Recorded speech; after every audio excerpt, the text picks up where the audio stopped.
Hour tonight, APC leader Bola Tinubu joins 2023 presidential race as jostle for chairmanship of the party rages. Teachers in Niger State begin sit-at-home strike as ordered by NUT. Commuters in Kano stranded as commercial tricycle operators embark on strike over tax. And on the foreign scene, ECOWAS countries to shut all borders to Mali impose fresh sanctions. Hello and welcome to News Hour on Trust TV. I'm Dashan Husseina Usman. Now the news in detail. National leader of the All Progressives Congress, Bola Tinubu, has informed President Muhammadu Buhari of his ambition to contest for the position of president in 2023. The APC national leader stated this to State House correspondents on Monday after a meeting behind closed doors with President Buhari at the presidential villa in Abuja. Tinubu said the decision is a lifelong ambition and that he has the confidence, vision and the capacity to build on the vision of President Buhari. He said he visited the State House to see the president on general issues concerning Nigeria, including some of the concerns in the APC, as well as security issues. I've informed the president of my intention, but I've not informed the Nigerians yet. I'm still consulting. And I have no problem consulting, and I've not set a parameter of limitation to the extent of how many people will I consult. You will soon hear, all you want to hear is a categorical declaration. You've gotten that truth from me that I've informed Mr. President of my ambition. He is a Democrat. He didn't ask me to stop. He didn't ask me not to attempt and pursue my ambition. It's a lifelong ambition. Jide Ojo is a political affairs analyst and he joins us to discuss the Tinubu presidential ambition. Good evening and welcome, sir. My pleasure. Good evening. All right, now, so it is now official that Bola Ahmed Tinubu will contest for elections in 2023. What does this mean, especially to the camp promoting the candidature of the Vice President, Oshibajo? Well, it's a free word. Asiwaju Bola Ahmed Tinubu is eminently qualified to be president of Nigeria, and that of Vice President Yemi Osinbajo is also eminently qualified. The more the merrier. And I think in the course of the year, there will be primaries, and whoever wins will carry the day. Okay. Now, President Buhari in a recent interview said he's not worried about who succeeds him. But former President Jonathan visited him twice already, and so did Tinubu, today. So can Tinubu's ambition put the president in a moral dilemma between supporting either Tinubu himself, the vice president, or Jonathan, who some people actually say is considering a seat as well? Well, the former president has not officially informed the Nigerian public of his plan to contest for 2023 elections. There are speculations. His posters are out there in Abuja, on the streets of Abuja. But nevertheless, again, the president is a father to all. There will be many more visits of the kind of which Asiwaju Bola Ahmed Tinubu made today to see him and get endorsement. But don't forget, the president only has one vote as in the party primary. That's if they decide to even, as a delegate, he will automatically be a delegate. But while the presidential endorsement is good, there are quite a number of hurdles you need to cross before that. So the president says something that he wants to keep the preferred successor close to his chest because he doesn't want the person to be eliminated or something of that nature. But long story short, I think we should just, the president that I know is a man that just wants to be a statesman. He knows he's running a second and final term, and he will allow due process to take place. So it's after the emergence of whoever comes, whoever wins the party primaries, that he then will have to join in marketing the preferred candidate. Okay, now a lot of Nigerians have actually said that they're tired of old men, leading them, but we've not seen any youth come out to say he's contesting for presidency yet. So what do you think? What do you think about, what Nigerians think? Again, I'm just a Nigerian. Truth be told, I preferred a younger person. I preferred Igbo person to be the next president of Nigeria. Unfortunately, right now in APC, we haven't seen any Igbo person coming out to say he's contesting. So maybe in due course. And then the youth, again, the youth, they may actually be watching the scene. Don't forget that APC still has a number of hurdles to cross. They have not had their convention. It's after the convention that they will have the party primaries. And some people don't want to declare their ambition too early because they don't want to burn out. Burning out in the electoral balance is the little resources they have, they don't want to exhaust it. Because the moment you come out as Bola Ahmed Tinubu has done, don't forget, even for months now, there is a group in the Southwest called Swagger, Southwest Agenda for Bola Tinubu. Swagger has been promoting him. Then there was this other group, TOS, Tinubu Support, TSO, Tinubu Support Group. All of these, you need money to help those kind of machinery. They have been visiting traditional rulers and all of that. Logistics, you have to provide logistics support. So a youth who possibly, maybe he has some 50 million or 100 million and wanted to be Nigerian president would think twice about, okay, if I start this early, this is January, election is February 2023. The party primaries have not even, the date for the primaries have not been fixed. So he doesn't want to come out, and because the moment you come out, your posters follow, maybe jingles, maybe interviews, you start burning money. A lot of support groups will start rising up to promote your candidacy or aspirations, as it were, because you are an aspirant before you win the primaries and become the candidate. So let's keep our gunpowder dry. It's not yet, it's too early to say the youths are not coming out. Okay. Maybe in the next, by March, April, you may see a couple of Nigerian youths wanting to be president, yeah. Okay, now what will the emergence of Bola Ahmed Tinubu do to the quest for power shift to the southeast and the clamor to retain power in the north within the APC? That is, in fact, there is also the other variable, which is religion. Let me start from the last, sorry. In 1999 to 2007, we have Obashnajo, who is a Christian from the southwest. Then came Yar'Adua, who is a Muslim from the northwest. Then came Goodluck Jonathan, who is a Christian from south-south. Then came Muhammadu Buhari, who is a Muslim from northwest. You could see the alternation between Christian, Muslim president and between north and south. So those balancing will count in the emergence of Bola Ahmed Tinubu, because like you rightly pointed out, he's from the north, he's from the southwest. Jide Ojo as a person, is not in support of a southwest candidate, either for PDP or APC. For purposes of equity, justice, and fair play, I feel it is high time we have an Igbo president in 2023. Because when you look at the electoral map, you have had Goodluck Jonathan from South-South.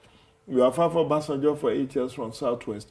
You have also had an Osinbajo, who is a vice president, number 2 citizen, for another 8 years. So If Bola Ahmed Tinubu wins in 2023, that means power is not just shifting to the south, but to the southwest again. Anyway, Bola Ahmed Tinubu, Asiwaju, former senator, former governor, always says something. Power is not served a la carte. You have to vie for it. So if the Igbos wanted to be counted, they need to put their hearts in the ring. And they need to come out and rally support, negotiate with power brokers in the north. Because that's what Tinubu has been doing. If you recall, Anatu, last year, Tinubu went to Kano to celebrate his birthday and held his colloquium, which traditionally he holds in Lagos. From that moment on, you already knew this man is trying to build bridge, you know, a bridge across the Niger. But how many Igbo persons have we seen doing that? But I still believe that it's not too late for Ohanaeze Ndigbo, another cultural group, to rally around, negotiate with power brokers in the north, and even in the southwest, in the south-south, to say, look, for equity, justice, and fair play, please support us. Tinubu has thrown his hat in the air. It doesn't mean he's going to win. Because he's just declaring his ambition. He's an aspirant now. He has not even bought the form. The primaries have not held. It's when the primaries eventually hold, then you start saying, oh, this is a potential new president or president in waiting. Because given the fact that it's the ruling party that is producing him, it carries a lot of weight. More so if the APC is able to get his ass together, overcome his challenge of factionalization and internal wranglings and lack of internal democracy. Once they are able to overcome that, whoever emerges from APC may well be the next president in waiting. All right, thank you so much for joining us on News Hour today. A pleasure, my sister. All right, so that was Jide Ojo, a political analyst. Moving on to more news, Nigeria's ruling party, the All Progressives Congress, is currently at the crossroad as it struggles to address internal crisis threatening its chances of clinging onto power ahead of 2023 elections. Trust TV's Shafi'u Suleiman examines the web of issues that may divide the party's ranks as race to its chairmanship position gathers steam with uncertainty over its national convention. The report. All eyes are now on the ruling All Progressives Congress, APC, which came to power with a change mantra, apparently to bring change to the art of governance and reintroduce internal party democracy lacking in the existing political parties. But 7 years down the lane, the APC, which is the coming together of AMPP, CPC, ACN and factions of ABGA and PDP, struggles to position itself to consolidate its hold onto power. There may be some shortcomings, but there are several areas where the APC government has made giant strides. There's no doubt about those things, and those things will come into play when election starts. Its statewide congresses were characterized by parallel exercise and bickerings at least in 12 out of the 36 states of the Federation. This is compounded by the legitimacy crisis suffered by its extraordinary caretaker and convention committee amidst uncertainty for the much-anticipated National Convention scheduled for February. The atmosphere currently at the National Secretariat of the APC, located in Wusetu, is that of uncertainty. Just as President Muhammadu Buhari and the governors of the party are currently meeting to find solutions, to the crisis rocking the party, which is very pregnant for the fact that no one has a clear indication as to what the resolutions will be. So also, the party's reconciliatory move, headed by the former governor of Nasarawa State, Senator Abdullahi Adamu, is also ongoing. The team is visiting some APC troubled states to meet with the warring factions and reconcile them ahead of the scheduled convention of the party in February. Some top party chieftains, mostly former governors Alimadu Sharif, Tanko Almakura, George Akume, Abdulaziz Yari, amongst others, want to slug it out in a hot race for the top party job, the national chairman position. APC right now is at a stage that requires a very firm, very strong, very knowledgeable, very wise, and very smart leadership. Given what has happened in the last year since the Ashomole NWC left, the interim committee have done a good job, thank God for them, but going into 2023, the party needs a well-structured, constitutionally recognized leadership. As forces within the party struggle to have an edge by influencing the timeline for the convention, largely expected to produce consensus candidates. The concerns, however, is can the party effectively handle the challenge in addition to deciding where its presidential ticket will go? Shapir Suleiman, Trust TV News, Abuja. Schemings to contest governorship election in Kwara State is gaining momentum as groups begin to throw weight behind candidates. A group indicates its willingness to support the second-term ambition of the Kwara State Governor Abdulrahman Abdulrazak to complete and consolidate on his achievements so far. The group, called Kwara Progressive Media Organization, in a press conference say they believe the governor has done well in the past 3 years to get a second chance. The spokesperson of the group noted that the governor has touched all sectors and therefore should be supported and allowed to consolidate. This is coming as the opposition party of People's Democratic Party plans to zone the governorship ticket to Kwara North.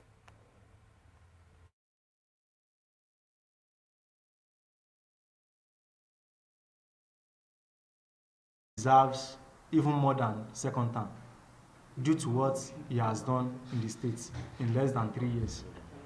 Personally, I am from Kwara North, Patigi to be precise.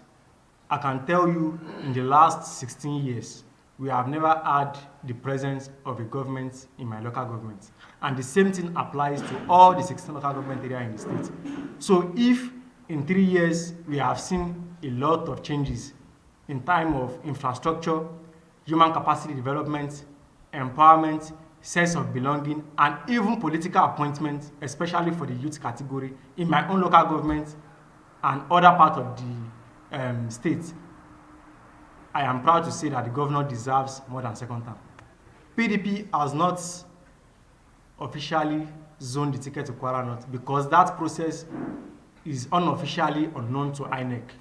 Anything can happen tomorrow. So as of today, I can tell you we are not bothered about the zoning of ticket to Kwara North.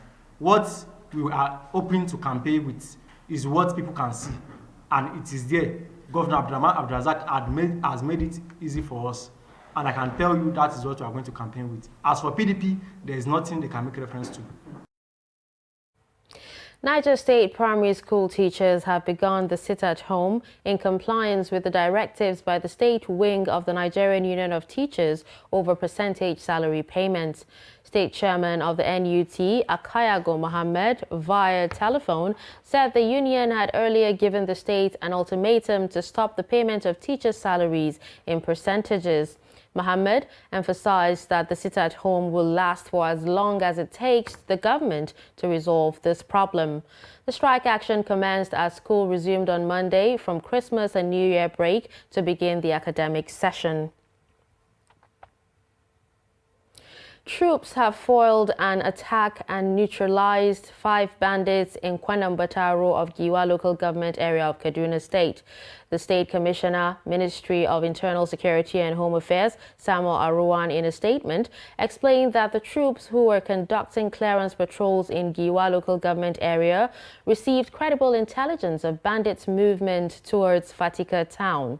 According to the statement, the outlaws were sighted and attempted to escape the advancing forces, while the troops cut off their escape route at Kwanambataro and engaged them in a firefight, during which 5 of them were neutralized. Aruwan said the security forces are sustaining monitoring and patrols in the general area. Zamfara state-based medical practitioner Dr. Munir Bature says the Nigerian government has not shown the political will to fight insecurity bedeviling the country because the poor population are the most affected. He said this in an exclusive interview with Trust TV in Gusau, the Zamfara state capital, where he observed that government has not shown interest in ending the insecurity, insisting that authorities know where the bandits are and their enclaves, but he wondered why it is difficult to flush them out. To be able to fight this battle, governments know where these people are. Government know who these people are. Fundamentally, what is lacking is the political will. I think, and like so many other people, government is more interested in politics and the lives of the people. Literally, if you look at it, Nigerian government is for the elites. Anything that affects the elites, they will do everything possible to address it. If it affects the poor man, nothing that will be done. If government wants to address this issue, they can do it. Just a few months ago, there was an election in Anambra State. Despite the threats of IPOB, because government is interested in conducting the election, more than 30,000 security personnel were deployed to Anambra for the purpose of the election. An election was conducted successfully and peacefully.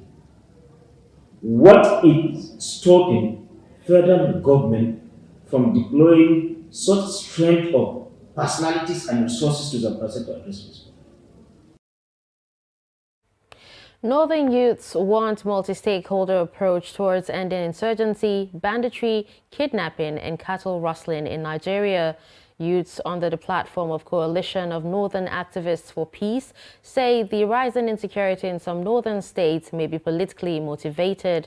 Addressing newsmen in Kaduna, spokesman of the coalition, Mukhtar Zubairu, said that the only way insecurity can end in the country is when all relevant stakeholders come together to fight the scourge. In addressing the challenges that have been bedeviled northern Nigeria. Recall that North has over time on the spotlight with issues of insecurity, significantly banditry, terrorism and cyber propaganda. We all know for certain that the issues at stake require a multi-stakeholder approach, which is necessary considering the dynamics of the issues that have affected the socio-economic well-being of the peace and loving people of Kaduna State and indeed northern Nigeria. It is a known fact that the past 12 years have been challenging, especially with the havoc caused by the activities of the Boko Haram insurgent group and other militant organizations. Criminal elements brought sorrow, tears, and blood in the most barbaric and condemnable manner. As concerned stakeholders in northern Nigeria and Kaduna State, we can't feign ignorance to the issues affecting our state and the region, which, by all indications, are politically motivated. This is in cognizance with successive governments' attempt to address the issue. However, their best wasn't good enough, so much so that we feared the Armageddon had come.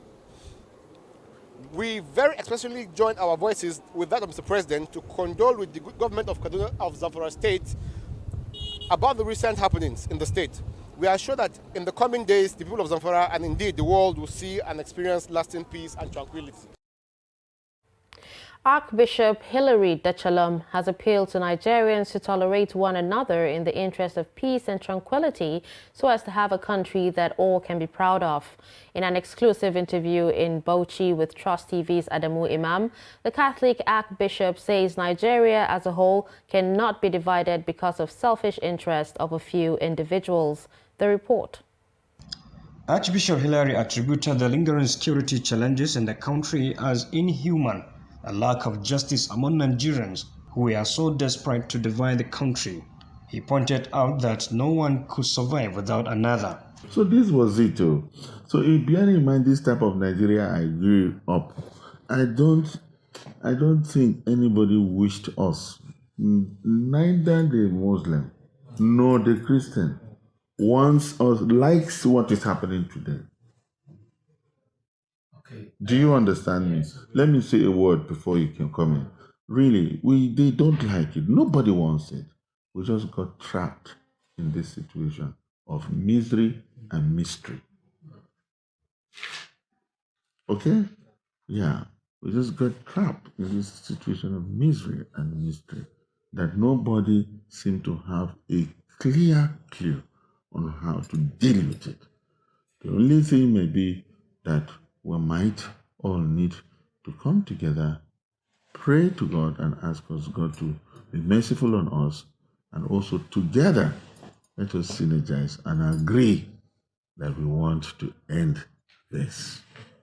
He also maintained that tolerance is key for national integration and justify the existence of human beings. So if we don't do like this, how else are we supposed to live? Tell me, a chaotic system, carrying guns, then we are reduced to mamas, barbarians. We cannot reduce to that. Except that we have rationality. In the order of creation which God has made, He has made human beings. They call them rational animals. There are animals, but as some addition is there, rational animals. That means we have rationality. And if we have rationality, we have a good knowledge of what is good and what is evil. And we have a good articulation of pro and cons of life, intellect, something that can help us judge. We have also the capacity to be good. You call it willpower. We have memory. We can remember what we did yesterday. We can remember what happened the other day. Animals don't. If we cannot support each other, if we cannot encourage each other, I come back again. The language of love, the language of compassion, the language of peace is beyond, is the language of humanity, is beyond religion. However, Archbishop Hilary added that Nigeria needed to be committed towards Nigerian project and think of others as brothers keeper alike. Adam Imam, Trust TV News, Bauchi. You're still watching News Hour on Trust TV. Coming up after the break, how auto crash kills 6 women and baby. Do stay with us. The board and management of Media Trust Limited invites the general public to its annual Daily Trust Dialogue, themed 2023, The Politics, Economy and Insecurity. Date, 20th January 2022. Location, NAF Conference Center and Suites, Abuja. Time, 10 a.m. prompt. Chairman of the occasion, former Head of State, General Abdulsalami Abubakar, GCFR. Guest Speaker, Governor of Kaduna State, Malan Nasir Ahmed El-Rufai. Guest Speaker, Governor of Ebonyi State, Engineer David Umahi. Guest Speaker, former Chairman, Federal Inland Revenue Service, Mrs. Ifueko Omoigui Okauru. Moderator, Executive Director, Daria Media Nigeria Limited, Kadaria Ahmed. The event will be transmitted live on Trust TV, and all participants must observe COVID-19 protocols and wear their face masks.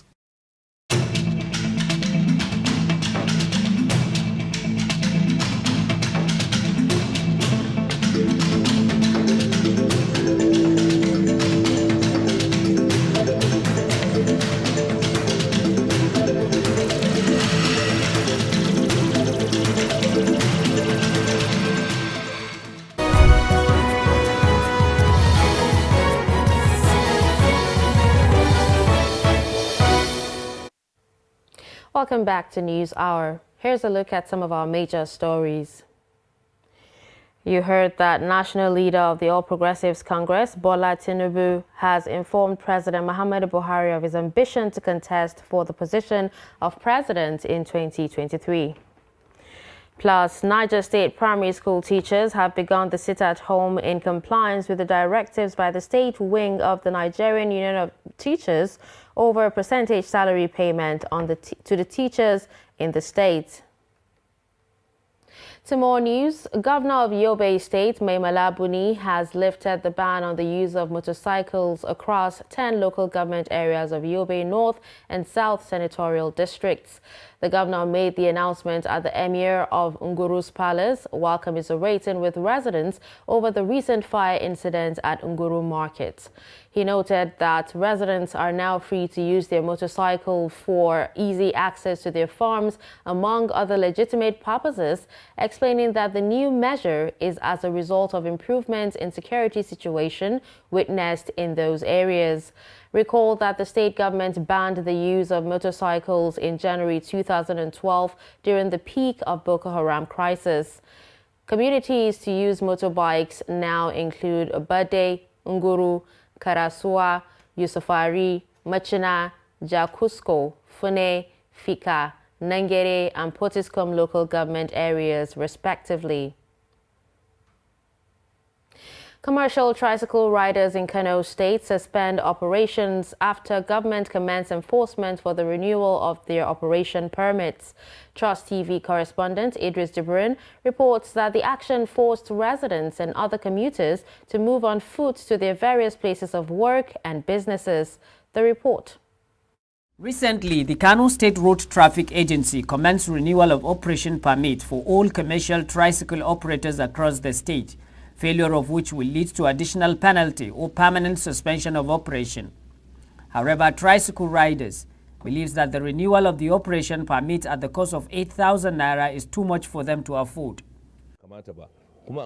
You see, this strike by our members is largely due to the issue of operating permit that the state government, particularly Karuta, asked us to pay. Initially, when you have a new tricycle, you pay 19,000 naira. When it is new, you have when it is old, you have to renew it at the cost of 8,000 naira, which is annual something that we are doing. But our members are complaining that this money is too much for them. The government should reduce it to at least 4,000 naira or 5,000 naira in such a way that they can be able to afford. But the government is not ready to listen to us. So this is why we decided to suspend operation pending when we complete negotiation with the government so that we can be able to return to work. But it is not our intention to go and stay at home just like that. According to the Managing Director of Kano Road Traffic Agency, Bapa Badan Agundi, the amount was initially 100,000 naira, but the state governor slashed it down to enable all operators to pay. He said his agency is collaborating with the leadership of their union to resolve the ongoing strike. It is about the operational permit, which they are supposed to renew for 2022. They don't want to do that, even though some of them have done it, but a lot of them don't want to do it because they don't want to respect the law. They don't want to pay revenues to the government. They think the security they are getting to operate in the state is for free. All the peace we have within the state, they think is for free. All these things that you see that is happening in Kano, as the most peaceful state, we thank God for that. It is because of the prayers and the effort made by the governor. Meanwhile, commuters in Kano have resorted to traveling on foot due to the absence of tricycles on the road, as they equally ask government to find a lasting solution to the problem. I think the problem of these tricycle riders is the problem of government. Government is not expected to put pressure on these young boys. Government is supposed to come in and see how they can be able to help these boys so that they can continue doing their business instead of collecting heavy tax like this one. Honestly, we are not happy with this strike by tricycle riders. We have to go to our places of work. We can't. We have to travel to the markets. We can't. Because right now, like you can see, many people are working with foot, with their foot. They are working on foot. And this is because the tricycle riders have resorted to suspend their operation. Last year, the same tricycle riders protested in Kano over what they call an increase in daily taxation and alleged extortion by officers of the State Road Traffic Agency. Idris Jubrin, Trust TV News, Kano. 6 women, including a baby, were burned to ashes following a fatal road accident at Gandun Sediki village on Dutse-Ma Yentomaki Road in Katsina State. The 18-seater bus coming from Dutse-Ma in Katsina State heading to Abuja is involved in an accident a kilometer to Yentomaki in Musa local government area. Trust TV's Abdullahi Yamadi completes the report. According to eyewitness, the bus driver, who dangerously overtook 2 vehicles at a time, lost control while trying to avoid head-on collision with the oncoming vehicle and ran into a drainage. This resulted into some leakages from the fuel tank of the bus, and some minutes after, it went into flames. Eyewitness accounts indicate that all the 6 female passengers at the back seat were burnt to ashes, including a baby, whose mother was trying to throw her out for safety, but to no avail. These villagers told Trust Television that all attempts to save the lives of the occupants of the bus proved abortive, and the fire went out of control. They say the few ones that were lucky to escape came out of the bus with the flames of fire, running helter-skelter looking for how to quench the fire on their bodies. People attempted to rescue the passengers, but the fire went out of control. There was nothing we could do. They were burnt beyond recognition. The 6 that died on the spot were put in sacks to the graveyard. That's the only thing we could do. But we sympathize with the victims and their families.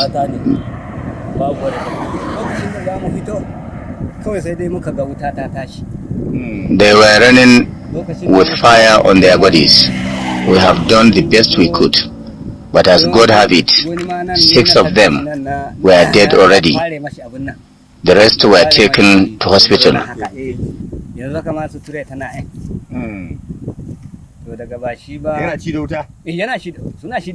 The 6 women who died on the spot were buried here in these 2 graves, 3 in each of the grave. Shortly after the accident, the likely survivors were taken to Federal Medical Center Katsina with various degrees of injuries. Besides the 6 that died on the spot, another 2 also passed on at the Federal Medical Center Katsina. They are Umar Garba Salmanu Entumaki, a staff of the National Assembly, and Aliu Saleh Damaga Dutse-Ma, who was a copper and was said to be on his way to his place of primary assignment in Kaduna. When Trust Television visited the families of the deceased, people were seen trooping to register their condolences in both Entumaki and Dutse-Ma local government areas of Katsina State.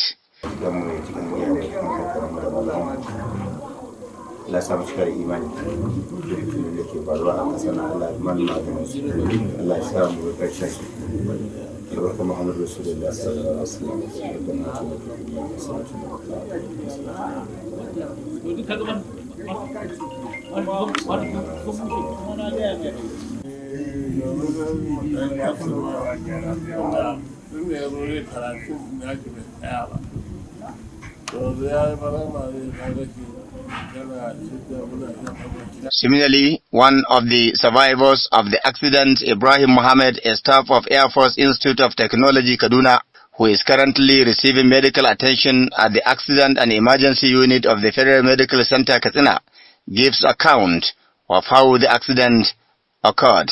What happened? On our way, we are moving. As we were moving, so our driver tried to overtake. Okay. His front vehicle, I think it's a Mercedes-Benz. When he overtook, then the Mercedes also come in. They were moving in the same direction. So our driver tried to escape between that vehicle. So he went to the bush. Trying to escape, he went into a culvert where he jumped in and just fire explodes. That's what happened. So we tried to come out through different directions. Myself, I saw a window. I tried to jump out. When I climbed the window, I cannot.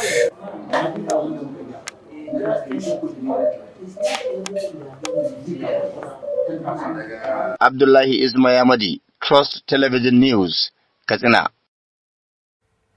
Rivers State Governor Nyesom Wike has declared 19 persons wanted for operating illegal crude oil refining sites responsible for the black soot pandemic in the state.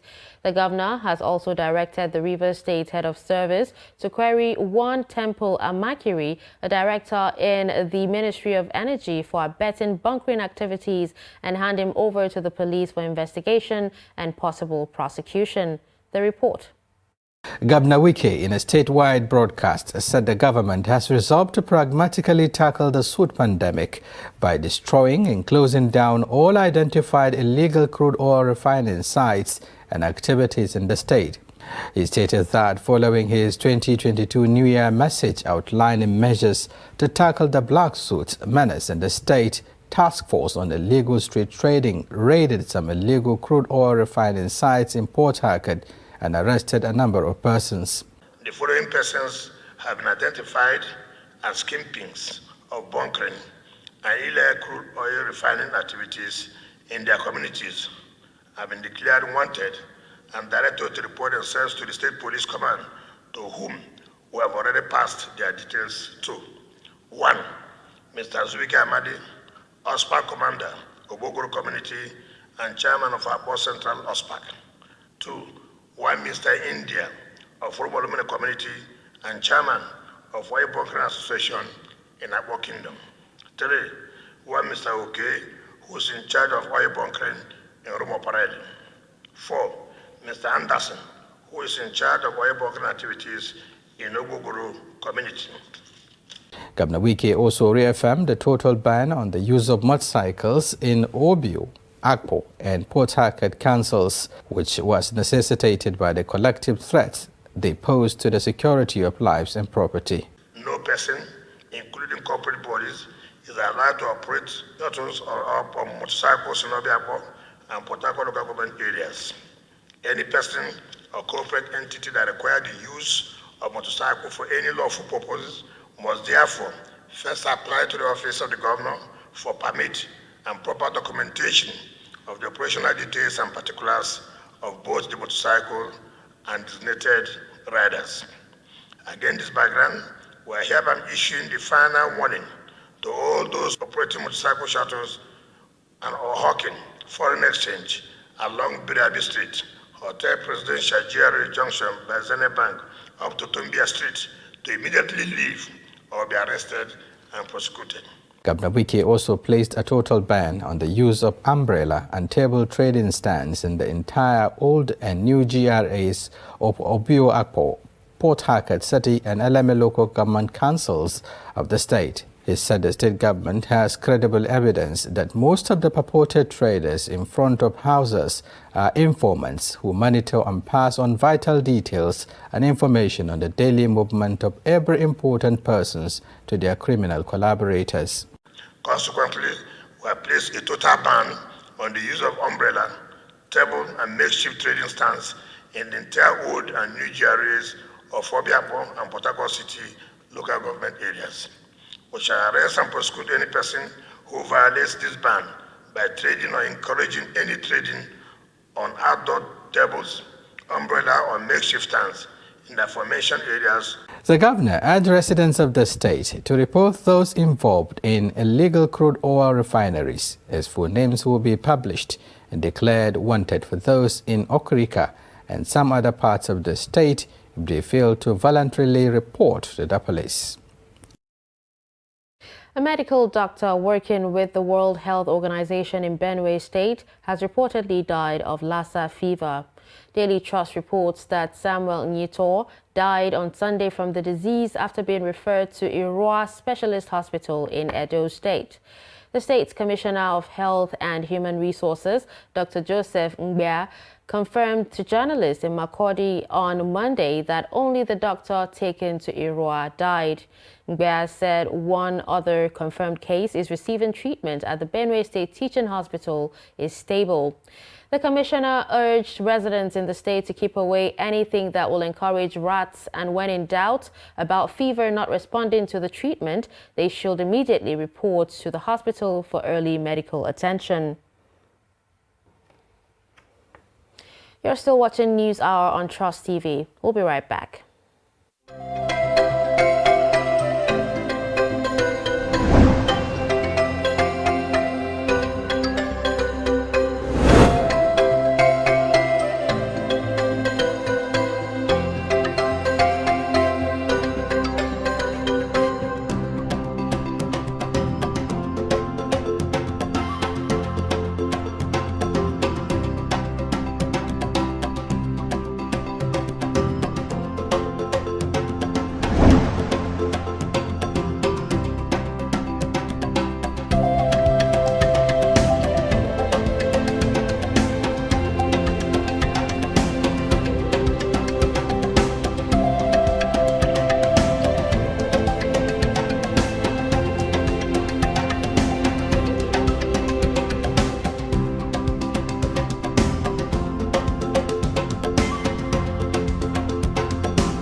Welcome back.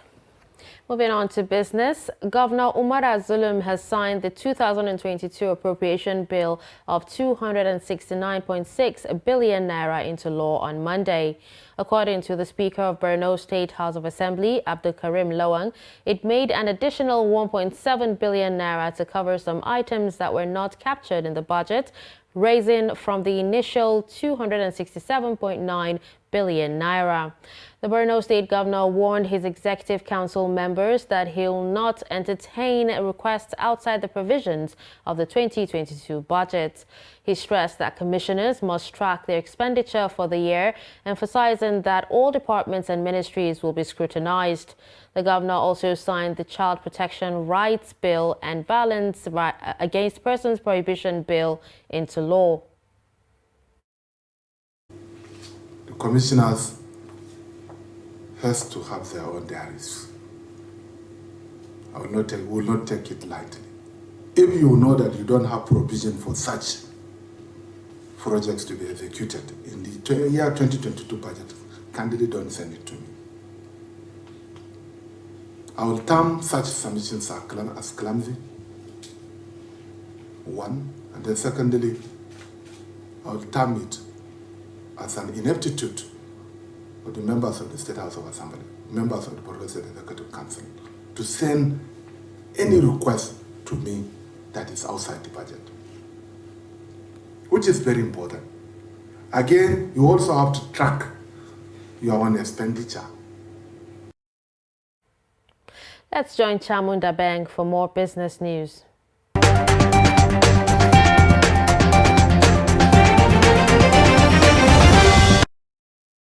Rising fertilizer prices in Nigeria and the rest of sub-Saharan Africa could threaten food production this year.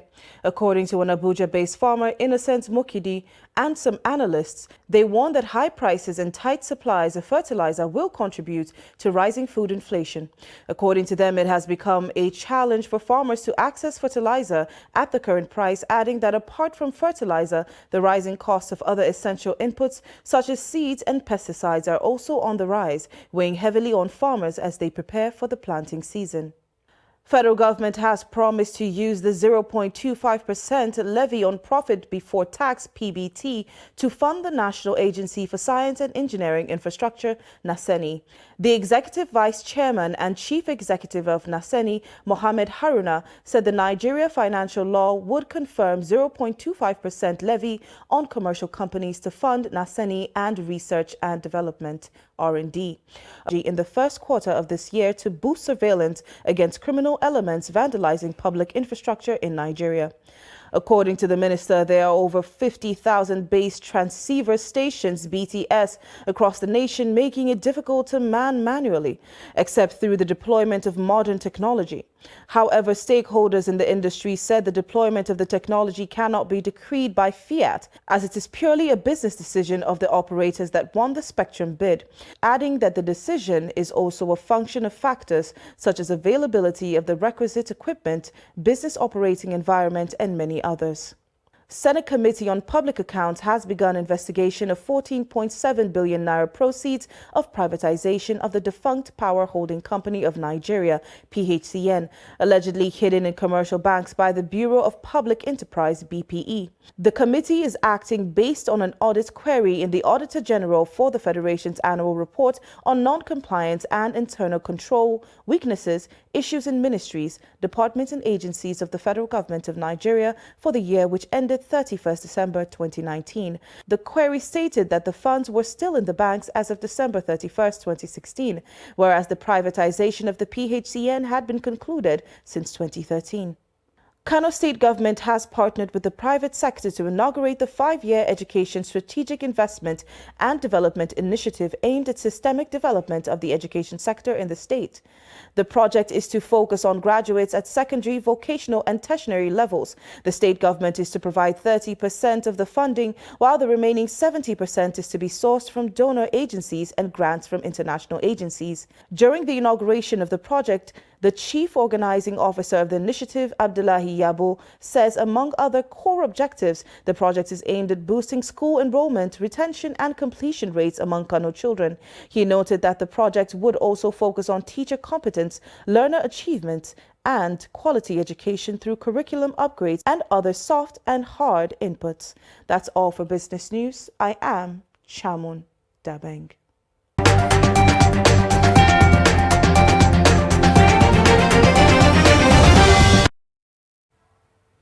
On the foreign scene, Mali's military-dominated government has strongly condemned what it described as illegal sanctions imposed on the country by the Economic Community of West African States.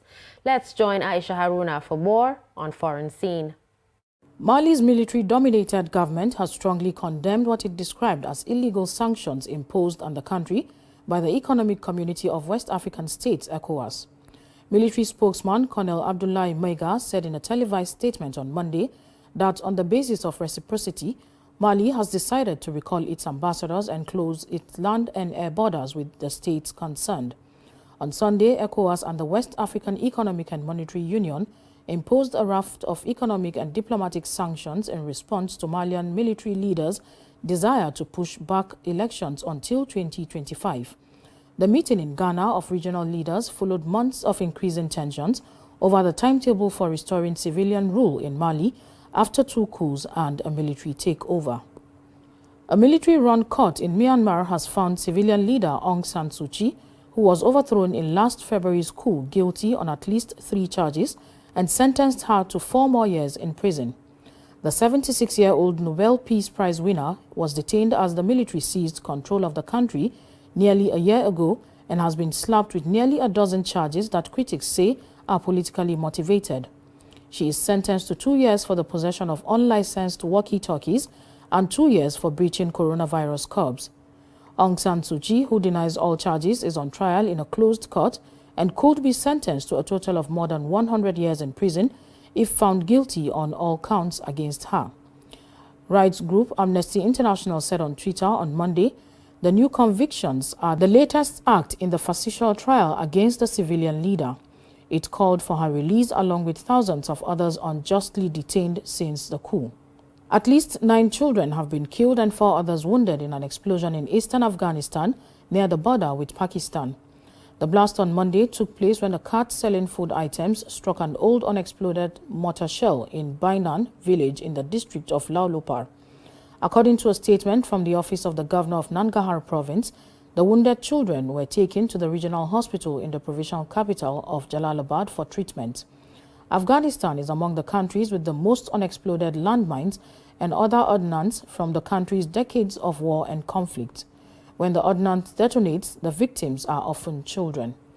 And finally, an infant boy handed in desperation to a soldier across an airport wall in the chaos of the American evacuation of Afghanistan has been found and reunited with his relatives. The baby, Sohail Ahmadi, was just 2 months old when he went missing on August 19, as thousands of people rushed to leave Afghanistan as it fell to the Taliban.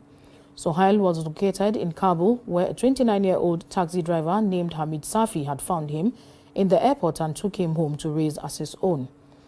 After more than 7 weeks of negotiations and pleas and ultimately a brief detention by the Taliban police, Safi on Saturday finally handed the child back to his jubilant grandfather and other relatives still in Kabul. They now seek to have him reunited with his parents and siblings who were evacuated months ago to the United States. Let's join Adeni Ajishafe for latest news from the world of sports.